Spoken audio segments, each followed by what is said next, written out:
They're about to go through the autopsy report. This is live right now and it's cringing. I don't know what to expect.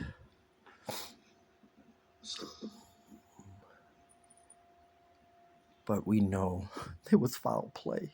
And we got to get this right, America. We got to get this one right. We got to get this right. Do you hear me?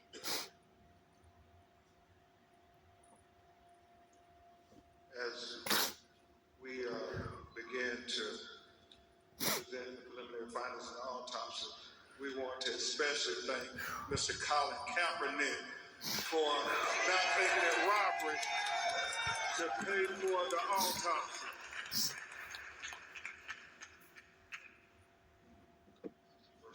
Black men, black women, Americans, families. Here we go.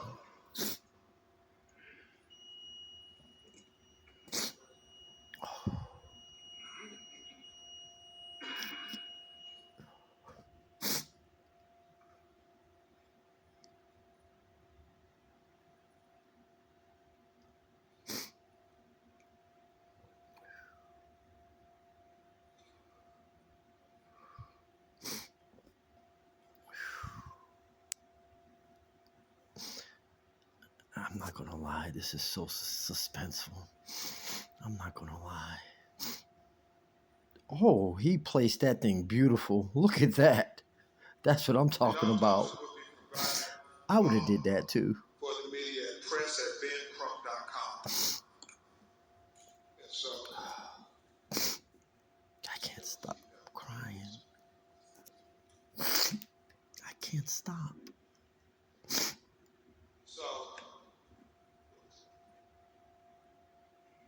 Here we go. So, Dr. Roger Mitchell, board certified forensic pathologist, performed a preliminary report on the death of Nolan Xavier Wells. He conducted and presented this report on July 19, 2026. Today's July 22nd. Preliminary report, second autopsy, death of Nolan Xavier Wells. Cause of death undetermined, pending investigation. And we'll explain that as we go through the report this morning. The manner of death undetermined, pending investigation. Statement of examination. This forensic pathologist was retained to perform a second autopsy examination on the body of Nolan Xavier Wells. Name of decedent, Nolan Xavier Wells. Age, 18 years old. Race, black. 18. Gender, male. Black. Date of death, unknown. Second autopsy date was performed on July 10th, 2026. Preliminary findings. And this is significant. Uh-oh. Focal area of red discoloration in the soft tissue of the back of the head, the occipital region. He said the etiology is unknown at this time. He was hit in the back of the head. He said the body was received after the initial autopsy. He said the body had marked decompensation. He said coronal incision of the scalp, brain removal, Y-shaped incision of the anterior torso, and he talked about the organs being removed, as is common. Okay. As is common. Accompanied in the body cavity. And that when you have an autopsy, the organs are removed from the body and they're dissected and examined. And then they're put back in a bag within inside the body. So when they're buried, their remains will all be with them. Oh, wow. But in this occasion, if there's going to be a second autopsy, then the organ organs are put in the body cavity, so the second pathologist could be able to examine the organs as well.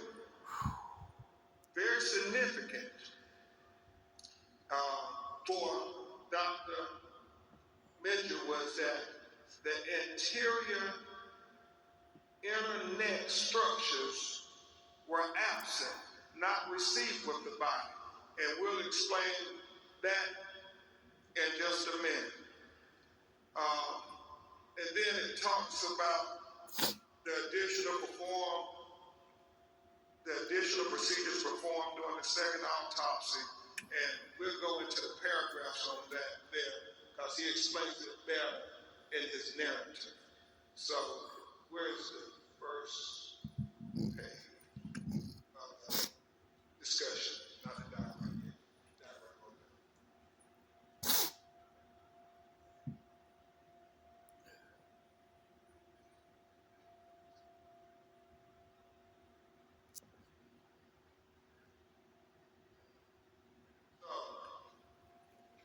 He talks in the preliminary discussion opinion.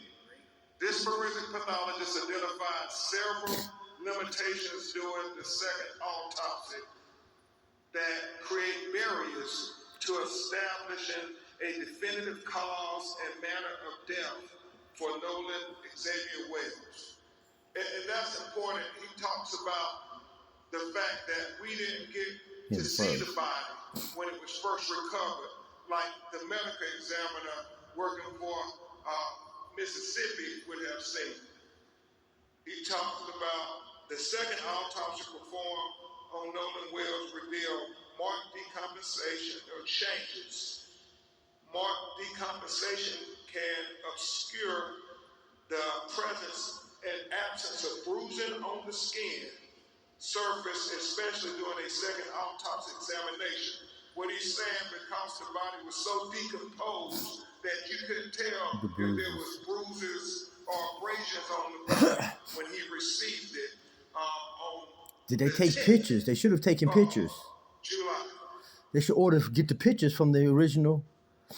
Let me step back, but that's what makes sense to me. For these reasons, additional dissection procedures not performed during the first autopsy examination were performed to rule out potential blunt force injuries responsible for the death.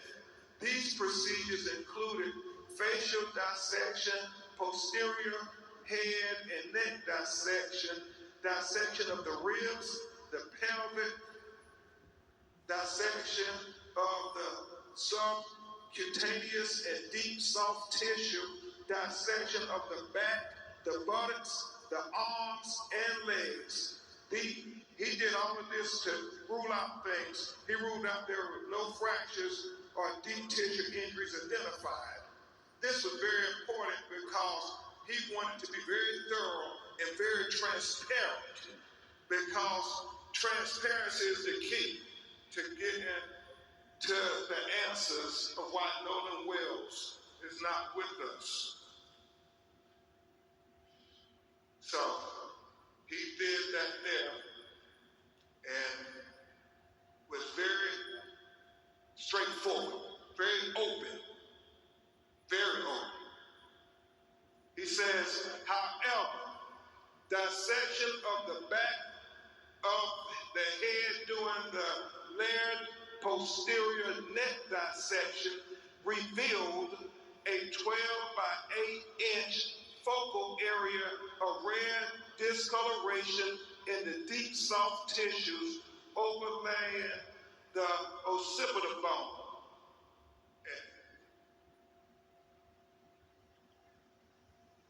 He talked about how he found red discoloration when he cut open into the back of his head towards the occipital bone, and he saw the red discoloration, and we actually saw the pictures of it. It's significant. You can't help but notice, why is this dark red here in the back of his head? And so he was important to note that in his report. He said that etiology of this finding is unclear. There are no lacerations of the overlaying skin nor fractures of the underlying skull. These findings are inconclusive for perimortem injury due to both the extensive decomposition and the absence of associated injuries. This finding, however, is significant enough to be highlighted in this preliminary report for further investigation. It is important to reiterate that the finding could not have been observed in the first autopsy because the posterior head and neck dissection were not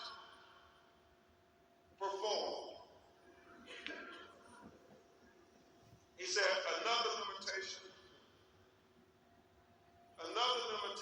faced by this forensic pathologist was the absence of the anterior internal neck structures. The trachea and the laryngeal cartilage, the thyroid horn, and the hyoid bone were not received with the body. Where is it? So he's saying that the throat was not received with the body. What? When he got Nolan Wells' body in Washington, D.C. to perform the second autopsy. And so let's discuss that with what he said about that. He said, it is assumed that the initial pathologist retained these structures for additional evaluation. He said the retention of the anterior neck structures during an initial autopsy is a common forensic pathology practice. He was chief medical examiner for 7 years in Washington, D.C., and he said that if they had concern about throat or any fracture or compression of the throat, if he was choked, would hold them back. He doesn't know why they held the throat back, but he said the throat was not with the body of Nolan Wells when he received it in Washington, D.C. to perform the second autopsy. They kept it. They didn't want to, they kept it. He said, nevertheless, a posterior neck dissection performed without review of the anterior neck structures is incomplete. Therefore, this pathologist cannot rule out injury to the neck as a contributor or a cause of death. He said he would need to have the medical examiner in Mississippi allow him to review the throat. That's why he said his autopsy is undetermined pending investigation. Remember, it's about transparency. They know it. They know it. They know it. Because the initial autopsy rightfully removed and dissected each organ, there are additional limitations inherent in the second autopsy of Nolan Wells. The most significant of the limitations was the inability to directly observe the airway and the lungs for water and directly observe the stomach for gastric contents. Oh. He said this it is is very deep. significant as to what the initial forensic scientists who got to review the body when it was recovered. They should have had somebody in that room. We have heard from our call center, people said the body wasn't waterlogged. Well, we need to know those things. But unfortunately, because the body was decomposed and the organs have already been dissected, those are things we can only get from the initial autopsy. So therefore, again, The manner and cause of death is undetermined until further investigation. We are hopeful that the Mississippi Medical Examiner would give Dr. Mitchell an opportunity to see their photographs. That's right. And That's their right. That's right. to The pictures, everything. They should have had somebody in that room. Closer in time to July 4th. That is very important. And we have to continue to demand transparency, President Johnson. NACP in Chicago convention press conference. The original toxicology results have not been received at the time of this report. They haven't released their results yet. We continue to wait for the toxicology to come back because, again, that will be part of the investigation into. Very interesting. Now you have another set of eyes. How are they going to cover up It is significant to know that what they want to cover up? many things that go into toxicology that only Dr. Mitchell will be able to opine upon, and medical experts can opine upon. And he feels the proper place to do that is before a grand jury. Yes. In a courtroom. Yes. And so we would hope that the district attorney would present Dr. Mitchell before the grand jury as well. That's we right. want all relevant information to be heard by the grand jury. Lastly, Mississippi. in cases where a death has occurred in or around a body of water. Here we go.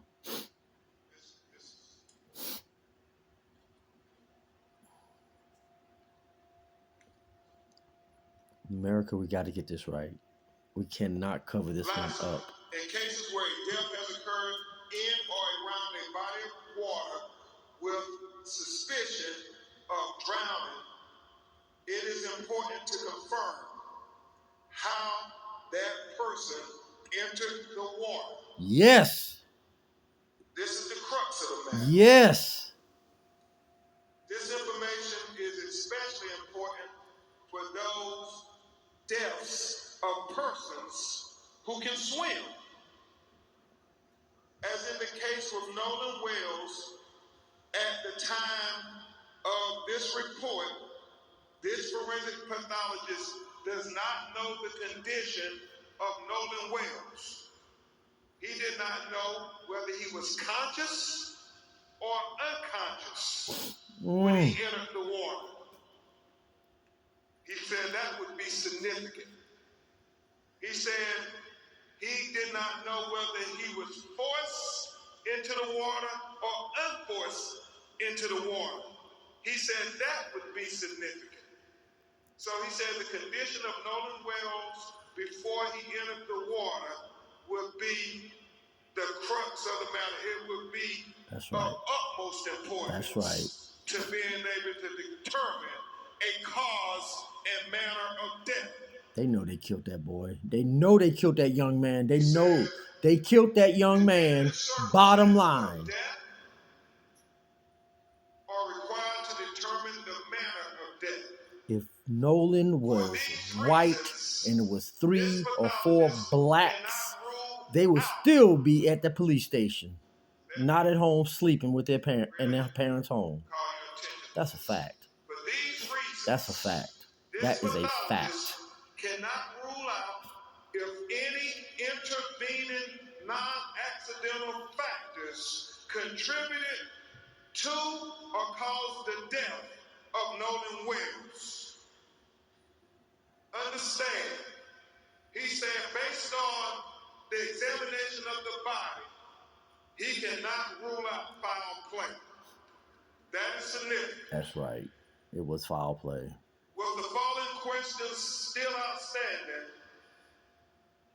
Number one, what were the circumstances that led to Nolan Xavier Wells entering the water? Number two, what was the body position when it was found? We know that a member of the United Cajun Navy said that he was face down and he was fully clothed. Number three, was there water in the airway? Remember he talked about the lungs And he have his shoes on. and the airways where they fill with water. Number four, is there any evidence of injuries to the anterior neck structure? Yes.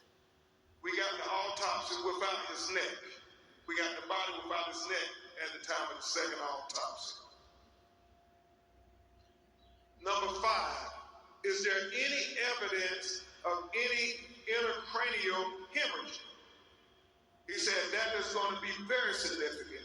Things that he could not observe at autopsy that the initial medical examiner would have been able to observe.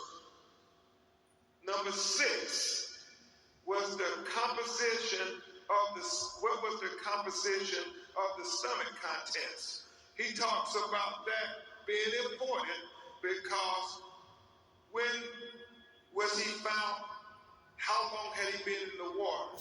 How long had it been since his last meal? All those things become relevant factors when you're trying to do a thorough. I bet they come out saying he was drinking, he was this, he was that. And number They seven, killed him, and that's the bottom line. What are the toxicology report findings? He said the best classification again for the cause and manner of death for Nolan Xavier Wells is undetermined pending investigation. This forensic pathologist reserves the right to review and incorporate additional forensic pathology information into his opinion as it becomes available. He says the above opinions are expressed to a reasonable degree of medical certainty. Dr. Roger A. Mitchell, July 19, 2026. And we know that, as I said, this is